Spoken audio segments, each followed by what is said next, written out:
வணக்கம். அரசியல், பொருளாதாரம், விளையாட்டு என இன்றைய அச்சு ஊடகங்களில் இடம்பெற்றிருக்கின்ற முக்கியமான செய்திகள் குறித்தும் அதன் பின்னணிகள் குறித்தும் அலசுகின்ற அச்சு அலசல் நிகழ்ச்சிக்கு உங்களை வரவேற்கின்றோம். இன்றைய நிகழ்ச்சியின் பிரதான செய்திகளை வழங்குகிறார் அல்தாப். நன்றி கார்த்திகை செல்வன். லட்சுமி, இன்றைக்கு செய்திகள் பார்த்தோம்னா பிரதானமான செய்திங்கிறது முதல் பக்க செய்தி என்பது நிச்சயமாக அதிமுக தலைவர் ஜெயலலிதாவுக்கு கிடைத்த இந்த ஜாமீன் அப்படிங்கிறது தான். கிட்டத்தட்ட 21 நாட்கள் சிறைவாசத்திற்கு பிறகு இன்று சென்னை திரும்புவார் அப்படிங்கிற எதிர்பார்ப்பு இருக்கிறது. எல்லா செய்தித்தாள்களுமே பெரிதாக சொல்றது என்னன்னா, கிட்டத்தட்ட அதிமுகவினருக்கு தீபாவளி முன்கூட்டியதாக வந்துவிட்டது அப்படிங்கிற மாதிரி. நேற்றைக்கு அவங்களுடைய அந்த கொண்டாட்டமான மனநிலையை பார்க்கும்போது கூட அப்படிதான் அது இருந்தது. இன்றும் அந்த கொண்டாட்டங்கள் தொடரும் அப்படின்னு தான் தெரியுது. இன்று காலையில சிறையில் இருக்க அந்த ஃபார்மாலிட்டிஸ் எல்லாம் முடிச்சுட்டு 11 மணி அளவில் அங்கிருந்து புறப்பட்டு விரைவிலேயே சென்னை திரும்புவார் அப்படிங்கிற செய்தியும் வெளியாயிருக்கு. தொடர்ந்து எப்படி தங்களுடைய பொதுச் செயலாளர் வரவை, தலைவருடைய வரவை எப்படி கொண்டாடலாம் அப்படிங்கிற இதுலயும் இருக்காங்க. முதலமைச்சர் ஓ பன்னீர்செல்வம் உள்ளிட்ட அமைச்சர்கள் மொத்த பேரும், கட்சியினுடைய மூத்த நிர்வாகிகள் அத்தனை பேரும் இன்னைக்கு பரப்பன சிறையில தான் இருக்கிறாங்க. ஏன்னா 21 நாட்களாக அவர்களுக்கு அவருடைய தலைவி ஜெயலலிதாவோடு எந்த தொடர்பும் இல்லாம இருந்தாங்க.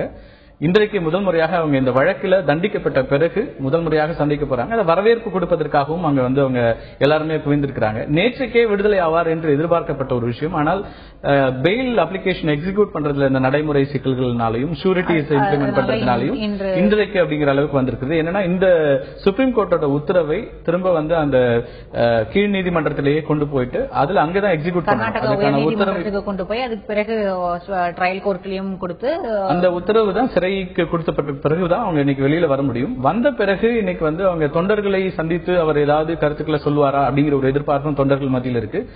சென்னையில நிச்சயமா பெரிய உற்சாகமான ஒரு வரவேற்பு கொடுக்கறதுக்கு தயாரா இருக்கிறாங்க. பெரிய அளவுக்கு கட்சி எந்த ஏற்பாடும் செய்யலன்னா கூட தொண்டர்கள் தாமாகவே முன் பெரிய அளவுல திரள்வாங்கன்னு எதிர்பார்க்க முடியுது. ஏன்னா அவங்க ஒவ்வொரு முறையும் எதிர்பார்த்து கிட்டத்தட்ட 21 நாள் காத்திருக்கிறார்கள் தங்களுடைய தலைவரை பார்ப்பதற்காக. ஆனா கார்த்திக், இதுல நம்ம அலச வேண்டிய 2 விஷயங்கள். ஒன்று, அவருக்கு ஜெயலலிதா திரும்பி வந்த பிறகு அவருக்கு அரசியல் ரீதியாகவும் சட்ட ரீதியாகவும் அடுத்து இருக்கக்கூடிய சவால்களும், அதை தொடர்ந்து அவர் சந்திக்க வேண்டிய கட்டாயங்களும் என்னென்ன அப்படிங்கறத நம்ம அலசணும்னு நினைக்கிறேன். ஆமா, சட்ட ரீதியா பார்க்கும்போது நிச்சயமா இந்த அவருக்கு ஒரு குற்றவாளி அப்படிங்கிற ஒரு நிலை இருக்குது. 2001 அவர் எப்படி தன்னை ப்ரூவ் பண்ணிட்டு உடனடியாக முதலமைச்சரா பதவியேற்க முடிந்தது. ஆனால் இந்த வழக்கு என்பது அதுல இருந்து முற்றிலும் வேறுபட்டதாக சட்ட நிபுணர்கள் எல்லாருமே சொல்றாங்க. நீங்க டான்சி வழக்கிற்கும் இந்த சொத்து வழக்கிற்குமான சட்ட ரீதியான இஷ்யூஸ் நிறைய இருக்குது. இன்னொன்னு, உச்சநீதிமன்றம் கொடுத்திருக்கின்ற கால நிர்ணயமும் ரொம்ப முக்கியமா அதுல பார்க்கப்படுது. டிசம்பர் 18ஆம் தேதிக்குள்ளாக அப்பீலுக்கான பேப்பர்ஸ் எல்லாம் கோர்ட்ல சப்மிட் பண்ணணும்னு சொல்லியிருக்காங்க. ஆனா இதற்கு பிறகு பிப்ரவரி 2015க்குள்ளாக இந்த அப்பீல், இந்த வழக்கை முற்றிலுமாக முடிக்க வேண்டும் அப்படிங்கிற கால நிர்ணயம் விதிக்கப்பட்டிருக்கிறது. இந்த கால நிர்ணயத்தை பார்க்கும்போது, ஒருவேளை 2001 ஏற்பட்டது போல டான்சி வழக்கில அப்பீல் போய் அக்விட்டல் வாங்கிட்டு வந்தாங்க, அதே மாதிரி இந்த வழக்கிலும் ஏற்படுமோ அப்படிங்கிற ஒரு சந்தேகம் சட்ட நிபுணர்கள் மத்தியில எழுந்திருக்கு. அதற்கான வாய்ப்புகளும் இருக்கிறதா தான் பார்க்கப்படுது. நிச்சயமா இப்போ குற்றவாளின்னு அறிவிக்கப்பட்டதுனால உடனடியாக தன்னை அதுல இருந்து விடுவிக்கணும்னு தான் எதிர்பார்ப்பாங்க. எந்த குற்றவாளியாக இருந்தாலும் குற்றத்திலிருந்து தன்னை விடுவிக்கணும், அதுக்கு அப்பீல் போகணுங்கிறது தான் அவங்களோட எதிர்பார்ப்பா இருக்கும். இது ஒரு தரப்பு என்ன சொல்றாங்கன்னா, உச்சநீதிமன்றமே இந்த கால நிர்ணயம் செய்யலன்னா கூட ஜெயலலிதா அவர்களே கூட இதை முன்கூட்டியே விசாரித்து இதுல இருந்து விடுதலை ஆகிறதுக்கு தான் விருப்பப்படுவார். ஏன்னா தேர்தல் அவருக்கு அரசியல் ரீதியாக அடுத்த இத்தனை ஆண்டுகள் தேர்தல் களத்தை சந்திக்க முடியாது என்ற நிலையில அவர் இந்த விடுதலை ஆகணுங்கிற ஒரு எதிர்பார்ப்பு இருக்கும்னு நினைக்கிறாங்க. ஆனால் இது ஒரு டபுள் எஜ்ட் ஒரு ரிலீஃப் அப்படின்னு தான் பார்க்க வேண்டியிருக்கு. ஏன்னா இது ஒருவேளை இது சாதகமாக இருக்கும் பட்சத்துல கட்டாயமா ஒரு மொரல் பூஸ்ட் இவங்களுக்கு ஏடிஎம்கேக்கு கிடைக்கும். 2016 தேர்தலுக்கு முன்னதாக ஒரு முதலமைச்சர் வேட்பாளராக திரும்பும் மறுபடியும் கூட களமிறங்க முடியும். இன்னொரு விஷயம், அதிமுகவை பொறுத்தவரை அது எப்போதுமே ஜெயலலிதாவை சுற்றி மட்டுமே, ஜெயலலிதாவை மையமாக கொண்டு மட்டுமே இயங்கி கொண்டு வந்திருக்கிறது எம்ஜிஆருக்கு பிறகு. அந்த பட்சத்துல ஒரு முதலமைச்சர் வேட்பாளர் இல்ல, ஒரு முகம் தெரியாத முதலமைச்சர், பன்னீர்செல்வமாக இருந்தாலும் கூட ஒரு முகம் தெரியாத முதலமைச்சர் அப்படிங்கறத யாராலையும் ஏத்துக்கிட முடியாது. ரெண்டாவது, ஜெயலலிதாவுக்கு இருக்கிற அந்த கரிஷ்மா கட்சியில மற்ற யாருக்கும் இதுவரைக்கும் இல்ல. ஜெயலலிதாவை முன்னிறுத்தி வாக்குகள் பெறுவது அவர்களுக்கு மிக எளிதான ஒரு விஷயம்.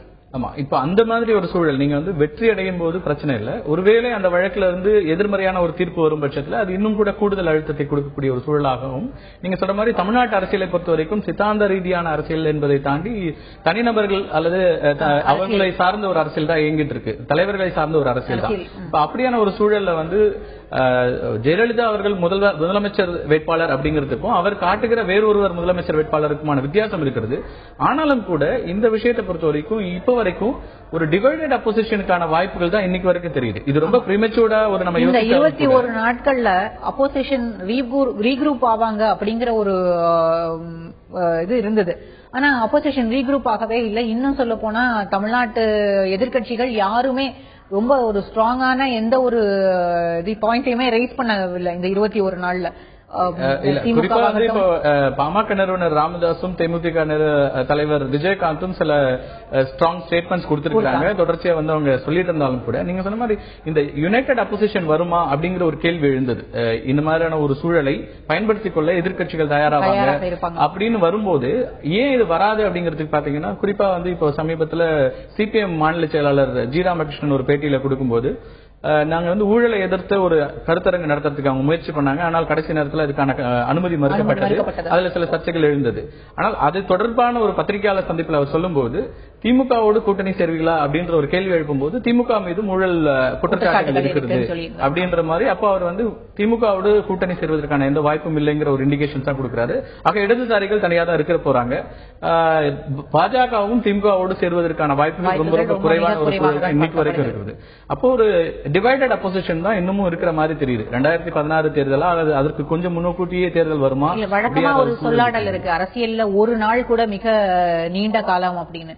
2016ங்கிறது இன்னும் ஒரு 1.5 ஆண்டு காலம் இருக்கு. இதற்குள்ளாக தமிழகத்தில் அரசியல் மாற்றங்கள் ஏற்படுவதற்கான வாய்ப்புகள் இருக்கு. பாஜகவை பொறுத்த வரைக்கும் தமிழகத்தில் ஒரு பிளாட்ஃபார்ம், எப்போ பிளாட்ஃபார்ம் கிடைக்கும் அப்படிங்கிற இந்த பவர் வேக்யூமை கேப்சர் பண்ண முடியுமா அப்படிங்கிற ஒரு இதுலயே நடவடிக்கைகள் எடுத்துக்கிட்டு இருக்காங்க. திமுகவை பொறுத்தவரை தங்களுக்குள்ள இருக்கிற பிரச்சனைகளை, திமுக ஏற்கனவே ஒரு டிவைடட் ஹவுஸா இருக்கிறதுனால தங்களுக்குள்ள இருக்க பிரச்சனைகளை சால்வ் பண்ணிக்கிட்டு மற்றபடி அதுக்கு பிறகு கூட்டணி பற்றி பேசணும்ன்ற ஒரு நினைப்பும் இருக்கு. அதிமுகவை பொறுத்தவரை நாங்க எப்போதுமே ஸ்ட்ராங்கா தான் இருந்திருக்கோம். We are the single largest party அப்படின்னு பேசுறாங்க. அதே நிலைதான் இப்பவும் தொடர நினைக்கிறேன். குற்றவாளின்னு அறிவிக்கப்பட்ட பிறகும் கூட பொதுமக்கள் மத்தியில ஒரு அனுதாப அலை அப்படிங்கிறது இருந்துட்டு தான் இருக்குது. சோ அந்த சூழல்ல அரசியல் ரீதியாக அதிமுகவுக்கு எந்த பிரச்சனையும் இப்போதைக்கு இல்லை. சட்ட ரீதியாக அவருக்கு முன்னால் நிறைய சவால்கள் இருக்கின்றன என்பதுதான் இப்படி இருக்கிறது. முன்கதை சுருக்கம் பகுதியில் இப்போது விடுதலை புலிகள் மீதான தடை நீக்கம் குறித்த ஒரு சிறு தொகுப்பை பார்க்கலாம்.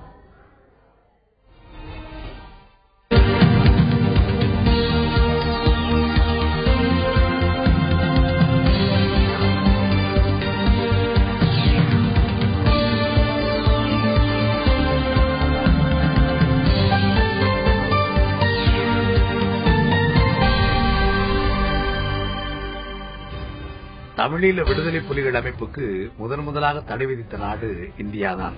இலங்கையில் தமிழர்கள் 2ஆம் தர குடிமக்களாக்கப்படுகின்றனர் எனவும் அவர்களது உரிமையை மீட்க தனிநாடு ஒன்றே தீர்வு எனவும் ஆயுதம் தாங்கி போராடி வந்த தமிழீழ விடுதலை புலிகள் இயக்கம் ஒரு போராளி குழுவாக அங்கீகரிக்கப்பட்டு பல நாடுகளிலும் இயங்கி வந்தது. 1987 அப்போதைய இந்திய பிரதமர் ராஜீவ்காந்திக்கும் இலங்கை அதிபர் ஜெயவர்தனாவுக்கும் போடப்பட்ட ஒப்பந்தம். அதைத் தொடர்ந்து இந்திய அமைதிப்படை இலங்கை சென்று விடுதலை புலிகளுடன் சண்டையிட்டது என இந்தியாவுடன் அடுத்தடுத்து முரண்பாடுகள். கடைசியாக ராஜீவ்காந்தி படுகொலைக்கு பிறகு 1992 விடுதலை புலிகள் இயக்கத்தை தடை செய்யப்பட்ட இயக்கமாக அறிவித்தது இந்தியா. அதன் பிறகு பல்வேறு நாடுகள் விடுதலை புலிகள் இயக்கத்தை தடை செய்தன. 1997 அக்டோபரில் விடுதலை புலிகள் இயக்கத்தை வெளிநாட்டில் உள்ள பயங்கரவாத இயக்கம் என அறிவித்து தடை செய்தது அமெரிக்கா. 2001 நவம்பரில் சர்வதேச பயங்கரவாத அமைப்பு என அறிவித்து அந்த தடையை தொடர்ந்தது. 2000 பிரிட்டன் அந்நாட்டு பயங்கரவாத தடுப்புச் சட்டத்தின் கீழ் விடுதலை புலிகள் இயக்கத்தை தடை செய்தது. 2006 ஐரோப்பிய யூனியனும் கனடாவும் விடுதலை புலிகள் இயக்கத்திற்கு தடை விதித்தன. விடுதலை புலிகள் இயக்கம் ஒட்டுமொத்த தமிழர்களின் பிரதிநிதி அல்ல என்று கூறியது ஐரோப்பிய யூனியன். வடகிழக்கு மாகாணத்தில் விடுதலை புலிகள் தங்களை தவிர வேறு எந்த அரசியல் இயக்கத்தையும் அனுமதிப்பதில்லை என்று கடுமையான குற்றச்சாட்டு இருந்தது. இதையும் ஐரோப்பிய யூனியன் சுட்டிக்காட்டியது. விடுதலை புலிகள் வடகிழக்கில் பல்வேறு அரசியல் கட்சிகளையும் அரசியல் பன்முகத்தன்மையையும் அனுமதிக்க வேண்டும் என கூறியது. ஐரோப்பிய யூனியனின் தடையை நீக்க வேண்டும் என கோரி 2011 ஆண்டு விடுதலை புலிகள் சார்பில் ஐரோப்பிய யூனியன் நீதிமன்றத்தில் வழக்கு தொடரப்பட்டது. இந்த வழக்கில் கடந்த பிப்ரவரியிலிருந்து விசாரணை நடந்தது. 2009 ஆண்டுக்கு பின்னர் தமிழீழ விடுதலை புலிகள் ஆயுதம் ஏந்தவில்லை என்றும் வன்முறையற்ற வழியில் தங்களது மக்களின் உரிமைகளுக்காக போராட விரும்புவதாகவும் புலிகள் தரப்பில் வாதிடப்பட்டது. இதனைத் தொடர்ந்து ஐரோப்பிய யூனியன் நீதிமன்றம் விடுதலை புலிகள் மீதான தடையை நீக்கி கடந்த 16ஆம் தேதி அன்று உத்தரவிட்டது. இந்த தடை நீக்கம் ஒரு முக்கியமான நிகழ்வாக பார்க்கப்படுகிறது கார்த்திக். அதாவது 27 நாடுகள், ஐரோப்பிய யூனியன் உள்ளிட்ட 27 நாடுகள் விடுதலை புலிகளுக்கு 2006 தடை விதித்திருந்தார்கள். இப்போது இந்த தடை நீக்கம் என்பது ஒரு அடுத்த கட்ட நிகழ்வாகவே பார்க்கப்படுகிறது. அதுவும் தமிழ் ஆதரவாளர்கள் மத்தியிலும் தமிழீழ ஆதரவாளர்கள் மத்தியிலும் இந்த தடை நீக்கம் புலிகளுக்கு மட்டுமல்லாது தமிழர்களுக்கும் ஒரு அடுத்த இடத்துக்கு அவர்களை கொண்டு செல்லும் என்றே அப்படின்ற ஒரு இது ஒரு பார்ஷியல் விக்டரி அப்படின்னு நம்ம சொல்ல முடியும். முழுமையாக அது அடுத்த கட்டத்தை நோக்கி முழுமையாக அந்த தடை நீக்கப்பட்டது அப்படின்னு சொல்ல முடியாது. ஆனால் விடுதலை புலிகளுக்கு சொந்தமான சொத்துக்கள் மீதான அந்த சொத்துக்கள் முடக்கப்பட்டது என்பது அப்படியே தான். ஆனால் இதற்கு பிறகு ஓரளவிற்கு இப்போ ஐரோப்பிய நாடுகளில் புலிகளுக்கு ஆதரவாக இயங்கிக் கொண்டிருக்கின்ற மக்கள் அல்லது ஈழத்திலிருந்து புலம்பெயர்ந்து இருக்கின்ற மக்கள் தங்களுடைய போராட்டங்களை எந்த விதமான கட்டுப்பாடுகளும் இல்லாமல் கொண்டு போவதற்கு இது கட்டாயமாக செயல்படுத்த முடியும்.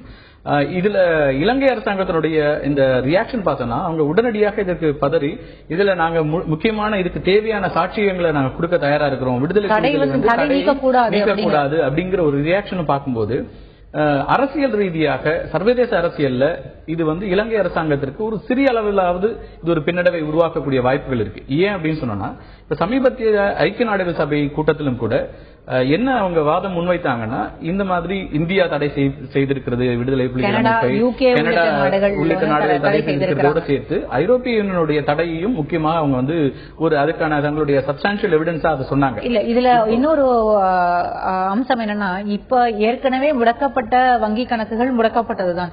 ஆனால் இனிமேல் ஃபண்ட்ஸ் மொபிலைஸ் பண்றதுக்கு எந்த தடையும் இருக்காது. விடுதலை புலிகளுக்காகவோ இல்ல தமிழ் ஆதரவாளர்களுக்காகவோ இனி ஃபண்ட்ஸ் மொபிலைஸ் பண்றது கொஞ்சம் ஈஸியா தான் இருக்கும். அதுதான் இலங்கைக்கு ஒரு அச்சுறுத்தலை ஏற்படுத்தி இருக்கு. மீண்டும் ரீக்ரூப் ஆகிறதுக்கான சான்சஸ் எவ்வளவு இருக்குங்கிறது ரொம்ப அதாவது ஆயுத போராட்டத்திற்கு எவ்வளவு தூரம் இவங்க தயாராவாங்கன்றதுலாம் மிகப்பெரிய கேள்விங்க. ஆனால் தொடர்ச்சியா இலங்கை அரசாங்கம் இதை ஏன் முன்னிறுத்திட்டு இருக்காங்கன்னா இந்த தடை நீக்கப்படக்கூடாதுங்கிறதுக்காகவே இப்ப கடந்த ஆண்டுல கூட 3 பேரை சுட்டுக் கொண்டுட்டு விடுதலை புலிகளை திருப்பி ரீக்ரூப்பிங்கான முயற்சி நடந்தது, நாங்க சுட்டுக் கொண்டோம்னாங்க. 2009 இதே ராஜபக்சே சொன்னாரு விடுதலை புலிகளை முற்றிலும் அழித்து ஒழித்து விட்டோம், இனிமே ஒண்ணுமே இல்ல அப்படின்னாரு. ஆனால் இலங்கை அரசாங்கம் தொடர்ச்சியா இந்த பிரச்சாரங்களை கொண்டு போறதுக்கு அது ஒரு முக்கியமான காரணம். இலங்கையை பொறுத்த வரைக்கும் அரசாங்கத்தை பொறுத்த வரைக்கும் எப்போதுமே ஒரு பயம் இருந்து கொண்டே இருக்கிறது. மீண்டும் விடுதலை புலிகள் மீண்டும் அந்த இயக்கம் துளிர்த்து எழுந்து விடுமோ, அதனால அந்த நார்த்தன் ப்ராவின்ஸை ஒரு கட்டுப்பாட்டுக்குள்ளேயே வச்சிருக்காங்க. அதனாலதான் அந்த அச்சுறுத்தலை மீறி எதுவும் நடந்துவிடக் கூடாது என்ற ஒரு பயமும் இலங்கை அரசாங்கம் மத்தியில் இருக்கிறது. அதோடு சேர்த்து பாத்தீங்கன்னா இப்ப அவங்க அது ஒரு சிங்கள நாடாக அறிவிக்கிறதுக்கான முயற்சி தான். நார்தன் ப்ராவின்ஸை கண்ட்ரோல்ல வச்சிருக்கிறதுங்கிறது ஆயுத போராட்டம் மீண்டும் வருமாங்கிறதுல அவங்களுக்கே ஒரு கேள்வி இருக்கு. ஏன்னா இன்னைக்கு இருக்கிற சூழல்ல ஆயுத போராட்டம் வரலைன்னா கூட அந்த இமோஷனலா அவங்க மீண்டும் புலிகளுக்கு அப்படிங்கிற இது மக்கள் மத்தியில எழுந்திடக்கூடாது. அது எழுந்தா கொஞ்ச காலம், ஒரு 2-3 ஆண்டுகள் இல்ல 4 ஆண்டுகள் நியர் ஃபியூச்சர்ல இல்லைன்னா கூட எதிர்காலத்துல நடக்கிறதுக்கான வாய்ப்புகள் இருக்குங்கிற அந்த பயம் இலங்கை அரசாங்கத்துல இருக்கு. இப்ப புலிகள் ஆதரவாளர்களாக இருக்கிறவர்களே கூட வெளியில இப்ப நீங்க டயஸ்போரால இருக்கிற தமிழ்ஸ் தான் இதை தொடர்ச்சியா பேசிட்டு இருக்காங்க. ஒரு ஆயுத போராட்டம், ஈழம் குறித்த விஷயங்கள். இப்ப அங்க இருக்கிற மக்களை பொறுத்த வரைக்கும் அன்றாட விஷயங்களையும் அவங்களுக்கான அதிகார பகிர்வல் இந்த விஷயங்கள்ல தான் அவங்க முன்னெடுத்து போயிட்டு இருக்காங்க. குறிப்பா டிஎன்ஏ அதை தான் தொடர்ச்சியா வலியுறுத்திட்டு இருக்கிறது. ஆனால் இப்ப இன்னொரு விஷயத்தையும் நம்ம கவனிக்க வேண்டியிருக்கு.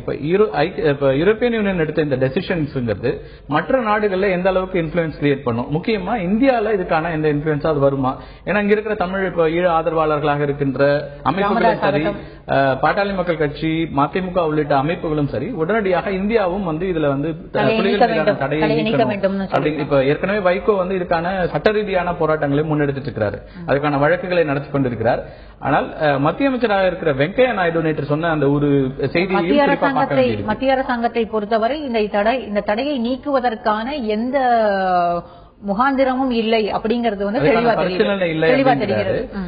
ஏன் அப்படின்னா ஏற்கனவே உள்துறை அமைச்சக வட்டாரங்களில் இருந்தும் வெளிவிவகாரத்துறை அமைச்சகத்திலிருந்தும் அதிகாரிகள் இந்த தடை நீட்டிக்கப்பட்ட போது சொன்ன தகவல்ங்கிறது மீண்டும் தொடர்ச்சியாக ஈழம் என்பதற்கான ஒரு டிமாண்ட் இருந்துட்டே இருக்குது. அந்த டிமாண்ட் இருக்கும்போது நாங்க வந்து இது தடையை நாங்க தொடர வேண்டி இருக்கிறது அப்படிங்கிற ஒரு கருத்தை முன்வைச்சாங்க. ஈழம் அப்படிங்கிறது வந்து ஆயுத போராட்டத்தின் மூலமாக வருவதா அல்லது அரசியல் ரீதியாக வேண்டுவதா அல்லது பொலிட்டிக்கல் பிரஷர்ஸ் அப்ளை பண்ணி இன்டர்நேஷனல் பிரஷர்ஸ் மூலமா அமையறதா அப்படிங்கறதெல்லாம் அந்த மக்கள் தான் முடிவு செய்ய போறாங்க. அதனால இந்த தொடர்ச்சியா இந்த தடை என்பது வந்து இந்த நேரத்துல ஏன்னா ஏற்கனவே முற்றிலும் அழித்து ஒழிக்கப்பட்டு விட்டது அப்படிங்கிற ஒரு நிலையை இலங்கை அரசாங்கம் தொடர்ச்சியா சொல்லிட்டு இருக்காங்க. இந்திய அரசாங்கம் கூட அதை தான் சொல்லிட்டு இருக்காங்க. இப்ப விடுதலை புலிகள் அப்படிங்கிறது வந்து இன்னைக்கு இல்லை அப்படிங்கிறப்போ அப்ப அதுக்கான இல்லாத ஒரு அமைப்புக்கு தடை ஏன் அப்படிங்கிற ஒரு கேள்வி தொடர்ச்சியா எழுந்துட்டு இருக்குது.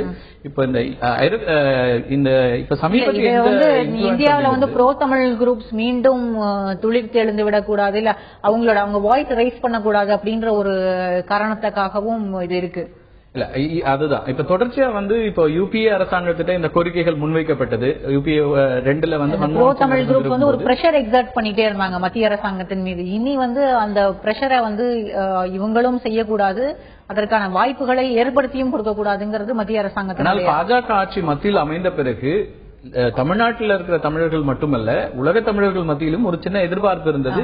இதுல வந்து இந்த விவகாரத்துல ஒரு வித்தியாசமான ஒரு நிலைப்பாட்டை எடுக்கிறதுக்கு வாய்ப்புகள் இருக்கு அப்படின்னு. ஏன்னா தமிழக பாஜக தலைவர்கள் அது மாதிரியான ஒரு தொடர்ச்சியான வாய்ஸ், அவங்களோட வாய்ஸ் பாத்தீங்கன்னா ஓரளவுக்கு ஈழத்தமிழர்களுக்கு ரொம்ப ஸ்ட்ராங்கா அவங்க வந்து அட்வொகேட் பண்ணிட்டு இருந்தாங்க. ஆனால் இன்னைக்கு இந்த விடுதலை புலிகள் தடை இது மட்டுமே இல்ல, தொடர்ச்சியாக இலங்கை சார்ந்த விஷயங்களும் கூட யுபிஏ 2 என்னெல்லாம் ஃபாலோ பண்ணாங்களோ அதே ரீதியான ஒரு ஃபாரின் பாலிசியில பெரிய சேஞ்சஸ் இல்ல அப்படிங்கிற ஒரு நிலைப்பாடு தான் இருக்கிற மாதிரி தெரியுது. இந்த செக்மெண்ட் பாத்தீங்கன்னா ரொம்ப நேற்றைய உச்சநீதிமன்றத்தில் 2 தீர்ப்புகள் அல்லது 2 வழக்குகள் பெருசா பேசப்பட்டது. ஒன்னு வந்து அதிமுக தலைவர் ஜெயலலிதா குறித்த அந்த வழக்கு, 2வது கருப்பு பண விவகாரத்துல மத்திய அரசாங்கத்தினுடைய இந்த நிலைப்பாடுங்கிறது வந்து ஒரு பெரிய சர்ச்சையை எழுப்பி இருக்குது. நேற்றைக்கு மத்திய அரசாங்கத்தினுடைய அட்டர்னி ஜெனரல் வந்து ஒரு ராம்ஜெத் மலானியோட கேஸ்ல தான் ஏற்கனவே எஸ்பிஷா தலைவர்ல ஒரு கமிட்டி எல்லாம் அமைச்சு இது தொடர்பான கருப்பு பணங்களை வெளிநாடுகளிலிருந்து மீட்கிறது பத்தி ஒரு விஷயங்கள் போயிட்டு இருக்கிற நேரத்துல மத்திய அரசாங்கம் என்ன சொல்லி இருக்குது, எல்லாருடைய பெயர்களையும் நாங்க வெளிப்படையாக அறிவிக்க முடியாது அப்படிங்கிற ஒரு நிலைப்பாட்டை எடுத்திருக்காங்க. இது வந்து பெரிய சர்ச்சையை உருவாக்கிறது. உடனடியாக ராம்ஜெத் மலானி கடுமையான ஒரு விமர்சனத்தை எடுத்திருக்கிறார். இது வந்து ஒரு குற்றவாளிகள் தரப்புல இருந்து தாக்கல் செய்யப்படுகின்ற ஒரு மனு மாதிரி இருக்கு, மத்திய அரசனுடைய மனுவாக இல்ல. இதுல இன்னொரு நிகழ்வு என்னன்னா, HSBC வங்கி கணக்குகள் வைத்திருக்கிறவர்களுடைய பெயர்களை மட்டும் வெளியிட முடியும். இதற்கு வந்து சுவிஸ் அரசாங்கம் ஒத்துழைத்து இருக்கிறது. மற்ற வங்கிகள்ல இருக்கவங்களுடைய வங்கி கணக்கு வைத்திருக்கவங்களுடைய பெயர்களை வெளியிட முடியாது அப்படின்ற ஒரு தகவலையும் சொல்லியிருக்காங்க. இது ராம்ஜெத் மலானிக்கு அவர் கடுமையான எதிர்ப்பை தெரிவிச்சிருக்காரு. இதே போல இன்னொரு முக்கியமான நிகழ்வையும் நம்ம கட்டாயம் பேசி ஆகணும். முப்படை தளபதிகளுடன் மோடி நடத்திய ஆலோசனை, சர்வதேச நாடுகளை தங்களுடைய பாஜக அரசாங்கம் இப்போ இந்தியாவினுடைய கட்டுப்பாட்டுக்குள்ள கொண்டு வரணும் அப்படிங்கிற ஒரு நேற்றுக்கு அவருடைய முப்படை தளபதிகளோட ஆலோசனைங்கிறது ரொம்ப குறிப்பா இருக்கிறது. அதுல அவர் ஒரு பாயிண்ட் வந்து ரொம்ப வலியுறுத்தார். இன்னைக்கு வந்து எதிரிகள்ங்கிறது வந்து கண்ணுக்கு தெரியாத எதிரிகளாக இருக்கிறாங்க, அவர்களை எதிர்கொள்வதற்கு நம்ம படைகள் தயாராக வேண்டும். குறிப்பா அவர் என்ன சொல்றாருன்னா, சோசியல் மீடியால டிஜிட்டல் மீடியா வந்து இன்னைக்கு ஒரு பெரிய த்ரெட் இருக்கு உங்களுக்கு, அதை வந்து ஃபேஸ் பண்றதுக்கு ஆர்மி வந்து முப்படைகளும் தயாராக வேண்டும், அதுக்கான நிதிகளை எல்லாம் நாங்க வழங்க தயாரா இருக்கிறோம்ன்றாரு. இந்த சவுத் ஏஷியனை பொறுத்த வரைக்கும் இந்த ரீஜன்ல ஒரு நம்பிக்கையோடையும் ஆர்வத்தோடையும் உலக நாடுகள் வந்து இந்தியாவை இந்த சவுத் ஏசியன் ரீஜன்ல பார்க்க ஆரம்பிச்சிருக்காங்க அப்படின்னு சொல்றாரு. மோடி பதவியேற்றதிலிருந்தே கூட அவருடைய பதவியேற்புக்கு சார்க் நாடுகளுடைய தலைவர்களை அழைத்ததிலிருந்து அவர் மற்ற இப்போ நாடுகளோட பயணம், சைனா, பாகிஸ்தான் உட்பட பல இந்த நெருக்கடி மிகுந்த நாடுகளோட அல்லது சிக்கலான உறவு கொண்ட நாடுகளோடு அவர் வந்து தொடர்ச்சியா பேச ஆரம்பித்திருப்பது என்பதும் கூட இந்த விவகாரங்கள்ல ஒரு ஸ்ட்ராங்கான ஒரு சென்ட்ரல் கவர்மெண்ட் ஃபார்ம் ஆன பிறகு மோடி வந்து தன்னை ஒரு இந்த பிராந்தியத்தினுடைய ரொம்ப பெரிய தலைவராக காட்டிக்கொள்ள வேண்டும் என்ற கட்டாயத்திலும் இருக்கிறார். அது முயற்சிகளும் செய்து கொண்டே தான் இருக்கிறார். சாரி டிப்ளமசியில் ஆரம்பிச்சு சைனாவோட, ஆனாலும் கூட எல்லை பிரச்சனை என்பது நீண்டு கொண்டே இருக்கிறது. ஒரு பக்கம் பேசிட்டே இருக்கிறோம், இன்னொரு பக்கம் தாக்குதல்கள் தொடர்ந்துட்டு இருக்குது, அல்லது எல்லை தாண்டிய பயங்கரவாதம்ங்கிறதும் தொடர்ந்து இருந்துட்டு இருக்குது. அதுலதான் வந்து ஒரு ஸ்ட்ராங் மெசேஜும் கொடுத்தாரு பிரச்சாரங்கள்ல. வந்து ஏற்கனவே பாகிஸ்தானுடைய எல்லை அத்துமீறல்களும் சரி, இங்க சைனாவில இருந்து இருக்கிற அத்துமீறல்களும் சரி, இது குறித்து எல்லாம் தொடர்ச்சியா பேசிட்டு இருக்கிறாங்க. இந்த நேரத்துல தான் குறிப்பா வந்து டிஜிட்டல் மீடியா இந்த த்ரெட் அப்படிங்கிறது பாத்தீங்கன்னா பயங்கரவாத அமைப்புகளையும் கூட நாடுகள், இந்த நாடுகளை கடந்து அவர் சொல்ல வர்றத நான் புரிந்து கொள்வது என்னன்னா, இப்ப வந்து ISIS மாதிரியான இயக்கங்கள் பெரிதாக அதுக்கான ஈர்ப்புகள் இங்க வரும் பட்சத்துல இப்ப தமிழ்நாட்டிலேயே கூட சில இளைஞர்கள் வந்து அதுக்காக ஆர்வத்தின் மேலாக டிஷர்ட் அணிந்தது இந்த மாதிரியான விஷயங்களை பார்க்க முடியுது. பரங்கப்பேட்டையில இருந்து ஒருத்தர் அதுல ஜாயின் பண்ணதாகவே இருக்கு. அது மாதிரி இப்போ மகாராஷ்டிரால இருந்து சில பேர் இருக்காங்க, கொல்கத்தால இருந்து 4 பேர் முயற்சி செய்தாங்க. இப்படியான ஒரு சூழல் இருக்கும்போது நிறைய பாகிஸ்தானுடைய இந்த இதுவும் இருக்கு. ஒரு எச்சரிக்கை, இவர்களுக்கு கொடுக்கப்பட்ட ஒரு எச்சரிக்கையாகவே இது தெரிகிறது. இந்தியாவிலும் சரி மற்ற நாடுகள் தங்களுடைய கட்டுப்பாட்டுக்குள்ள வரணும்னு நினைக்கிறது மட்டுமல்லாமல் இந்தியாவில் இருக்கக்கூடிய இந்த பயங்கரவாத நிகழ்வுகளும் முற்றிலுமாக ஒடுக்கப்பட வேண்டும். டெரரிஸ்ட் மூவ்மெண்ட் அப்படிங்கிறது வந்து இந்த டிஜிட்டல் ஸ்பேஸையும் யூட்டிலைஸ் பண்ண ஆரம்பிச்சிட்டாங்க. அதன் மூலமாக தொடர்புகளை எல்லாம் அவங்க வந்து அதிகரிச்சிட்டு இருக்கும் போது அதை வந்து நம்ம கட்டுப்படுத்தணும், அதுக்கான முயற்சிகளை நீங்க வந்து தீவிரப்படுத்தணும் அப்படிங்கிற ஒரு முக்கியமான ஒரு விஷயத்தை அவர் வந்து அதுல வைக்கிறாரு. இதுல தொடர்ச்சியா நம்ம பார்க்கணும்னா கேலி சித்திர பகுதியில கடந்த வாரத்துல இடம்பெற்ற முக்கியமான சிறப்பான ரொம்ப சுவாரஸ்யமான கேலி சித்திரங்கள் சில பத்தி நம்ம இப்ப பார்க்கலாம்.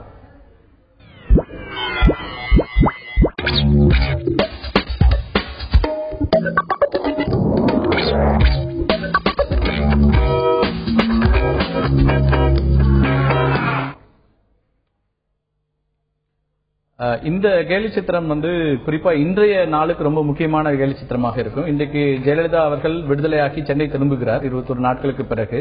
அவர் வந்த பிறகு இது ஒரு சூடோ லீடரா இருப்பாங்களா? ஏன்னா இது ஒரு அவரால் முதலமைச்சராக பதவியில் ஏற்க முடியாது. ஆனாலும் பொம்மை அரசாங்கம் நடக்குமோ அப்படிங்கிற ஒரு அதை வந்து வெளிப்படுத்துவதாக இந்த கேலி சித்திரம் அமைந்திருக்கிறது. அடுத்தது வந்து அடுத்த கேலி சித்திரம் இது இந்தியா பாகிஸ்தான் உறவை பற்றி சொல்லுவது. நமக்கு இந்தியா கைலாஷ் சத்யார்த்திக்கும் மலாலாவிற்கும் இப்போது நோபல் பரிசு கிடைத்திருக்கிறது. ஆனா இந்த சமயத்துல எல்லையில வந்து இன்னமும் தாக்குதல்கள் தொடர்ந்துகிட்டு தான் இருக்கு அப்படிங்கறத குறிக்கிற மாதிரியான இது இன்ட்ரெஸ்டிங். என்ன சொல்றாங்கன்னா celebration time fellow citizen has one Nobel prize. Piece price வந்து அமெரிக்கான பீஸ் பிரைஸ் வாங்கும்போது நம்ம அதை வந்து ஃபயர் ஒர்க்ஸ் கொண்டாடுற அந்த கான்ட்ரடிக்ஷன் அழகா வெளிப்படுத்துற ஒரு கேலி சித்திரமா இருக்குது. இது இந்த கடந்த வாரத்தின் மிக அருமையான ஒரு கார்ட்டூன் இது சொல்ல முடியும்.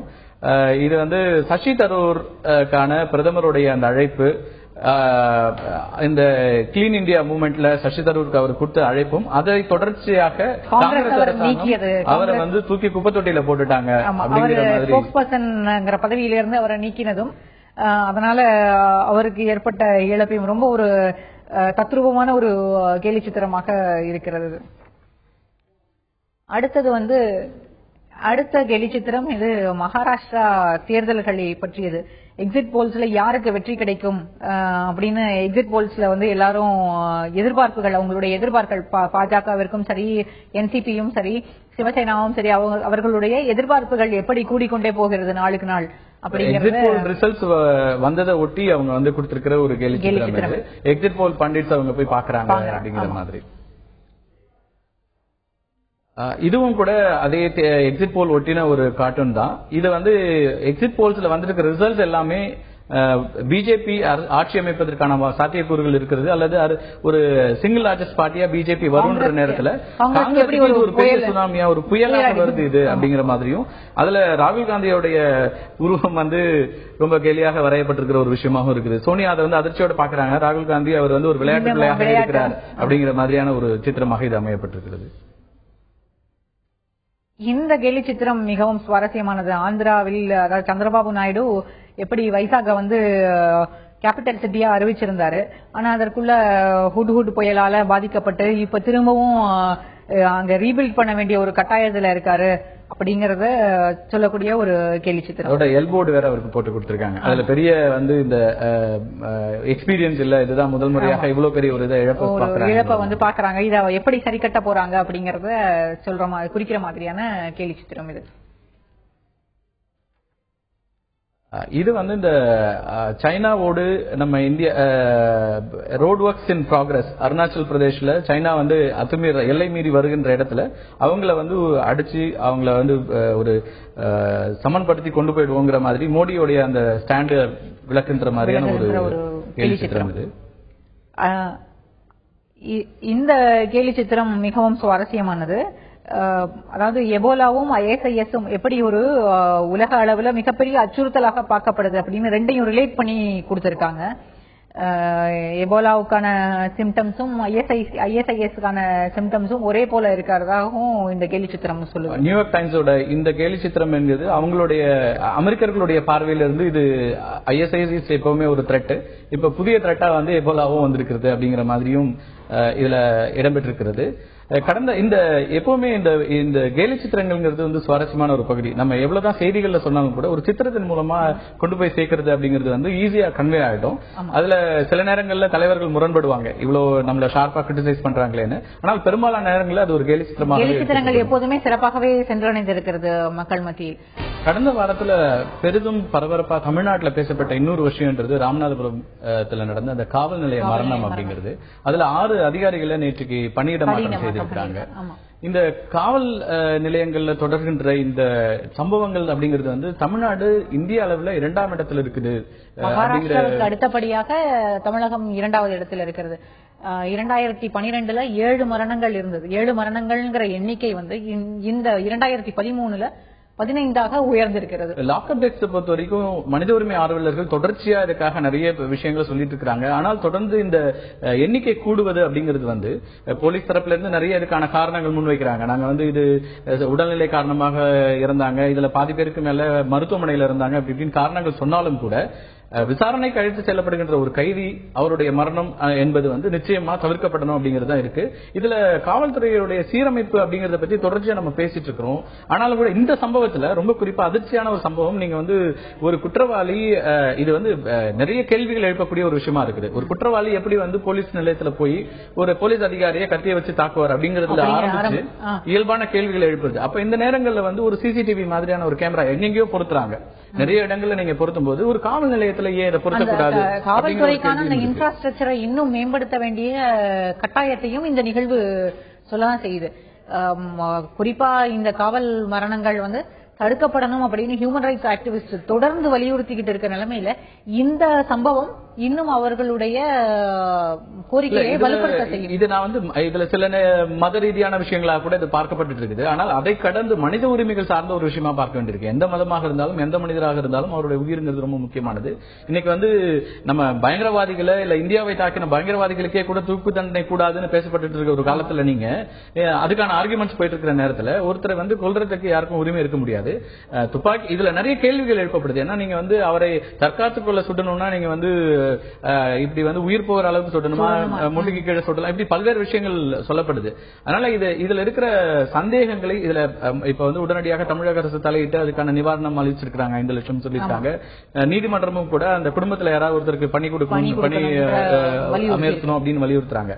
ஆனால் அதை கடந்து இந்த காவல் நிலைய மரணங்களை குறைப்பது தொடர்பாக மிக அவசியமான முடிவுகளை எடுக்க வேண்டியது அவசியம். அவங்களுக்கு தேவையான இப்ப ஒருவேளை அது ஒரு ஸ்ட்ரெஸ்ல நடந்த ஒரு இன்சிடென்ட்டா இருக்கா, விரைவாக நடக்க வேண்டிய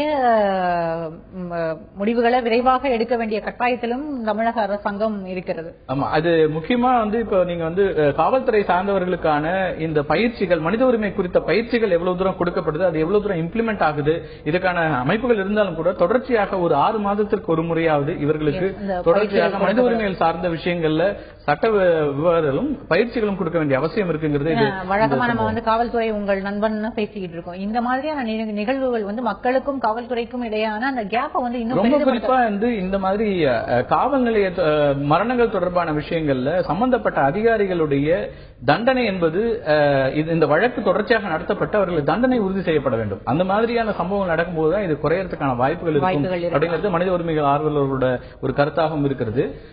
அதன் தொடர்ச்சியா பார்த்தோம்னா இன்னொரு செய்தி வந்து விளையாட்டு ஆர்வலர்களை பொறுத்த வரைக்கும் இந்த வாரத்துல ரொம்ப முக்கியமான விஷயம் வந்து நீக்கப்பட்டது. மேற்கந்திய தீவுகள் அணி திடீரென்று தங்களுடைய தொடரை வந்து நிறுத்திட்டு அவங்க ரத்து செய்துட்டு கிளம்பியிருக்காங்க. இதுல பிசிசிஐ வந்து ரொம்ப ஸ்ட்ராங்கான அப்செக்ஷன்ஸ் கொடுத்திருக்காங்க.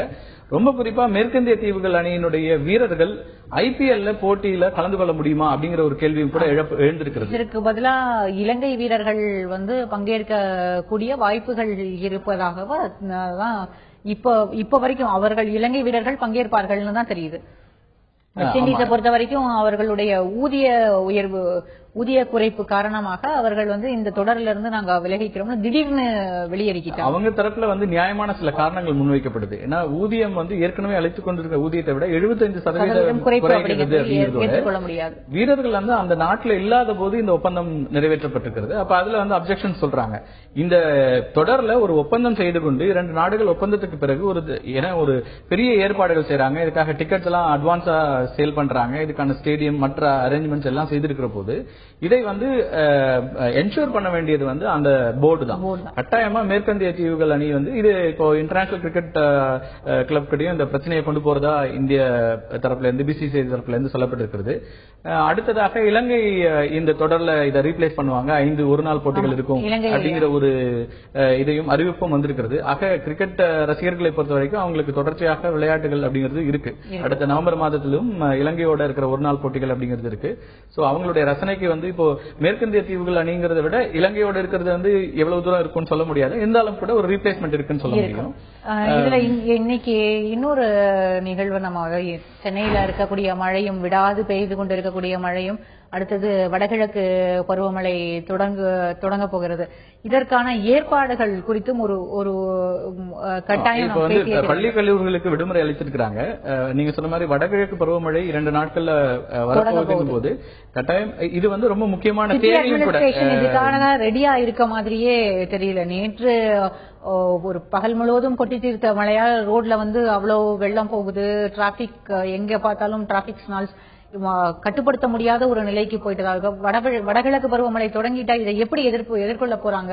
இப்போ கார்பரேஷன் ரோல் ரொம்ப முக்கியமா இருக்கும். அது மாதிரி இன்ஃப்ராஸ்ட்ரக்சர் நீங்க சொன்ன மாதிரி ஒரு நாள் மழைக்கே இன்னைக்கு சென்னை தத்தளிக்குது. நிறைய இடங்கள்ல வாகனங்கள் அப்படி ஏற்கனவே டிராபிக் ஜாம்ல ரொம்ப பாதிக்கப்பட்டக்கூடிய ஒரு நேரம். திருவிழா நேரம்ங்கிறதுனால இப்போ ஃபெஸ்டிவல் டைம் தீபாவளியை ஒட்டி நிறைய மக்கள் ஃப்ளோட்டிங் பாப்புலேஷன் இருக்கிற இந்த நேரத்துல போக்குவரத்து நெரிசல்ங்கிறது அதிகமா இருக்கு. ஆனால் எம்ஆர்டிஎஸ் மாதிரி பல வேலைகள் நடக்கிறதுனாலையும் இது இந்த பிரச்சனை இருந்துட்டு இருக்குது. ஆனால் இதுல நீங்க சொன்ன வடகிழக்கு பருவமழை வலுவடையும் போது அதனால் ஏற்படக்கூடிய இந்த இழப்புகள் அல்லது இந்த பிரச்சனைகளை சமாளிப்பதற்கு அரசு எந்திரங்கள் எவ்வளவு தூரம் இதுல தயாராக இருக்கிறாங்க அப்படிங்கறத நம்ம பார்க்க வேண்டியிருக்கு. இது சென்னைக்கு மட்டுமே இல்ல, நீங்க தமிழகம் முழுக்கவே கூட பல இடங்கள்ல இதுக்கான மாவட்ட நிர்வாகங்கள் இதுக்கு தயாராக வேண்டியிருக்கிறது. ஒவ்வொரு மழைக்காலத்திலும் கூட நம்ம உயிரிழப்புகள் வரைக்கும் சந்திக்கக்கூடிய சூழல்கள் எல்லாம் இருக்கின்றது. தாழ்வான பகுதிகளில் இருக்கிற மக்கள் பாதிக்கப்படுறதும் வருடத்துக்கு வருடம் மாறிக்கொண்டே இருந்தாலும் பருவநிலை மாறிக்கிட்டே இருந்தாலும் மழை வரும்போது அதை பாதுகாப்பதற்கான எப்போதுமே ஒரு கண்டின்ஜென்சி பிளான் இருந்ததுன்னா அது நல்லா இருக்கும்.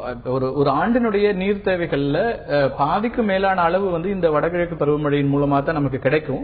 அப்ப இந்த பருவமழைங்கிறது இப்ப தேவையான ஒன்று.